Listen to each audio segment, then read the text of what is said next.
मित्रांनो, सुशांत सिंग केस आठवते का? 5 वर्षापूर्वी मुंबईमध्ये आपल्या राहत्या घरात याने सुसाईड केलं होतं सुशांत सिंगने. आणि त्यावेळेला त्याची गर्लफ्रेंड रियाज चतुर्वेदीला सगळ्या गोदी मीडियाच्या अँकर्सने तिची मीडिया ट्रायल केली होती.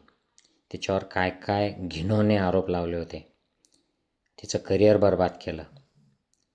तिला आयुष्य नकोसं वाटेल अशी परिस्थिती निर्माण केली. आणि आता 5 वर्षांनी CBIने तिच्या केसमध्ये क्लोजर रिपोर्ट सादर केला आहे आणि सांगितलं आहे की सुशांत सिंग केसमध्ये असा कुठलाही पुरावा नाही आहे की ज्याच्यामध्ये रिया चक्रवर्तीने त्याला सुसाईड करायला भाग पाडलं किंवा त्याला कुठली हानी पोचवली. पण ह्या गोदी मीडियाला जाब कोण विचारणार?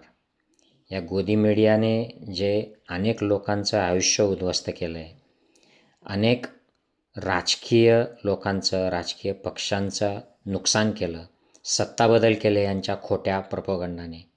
या गोदी मीडियाला प्रश्न कोण विचारेल? यांना ठिकाणावर कोण आणेल? मला असं वाटतं की सत्ताबदल झाल्याशिवाय हे ठिकाणावर येणार नाहीत.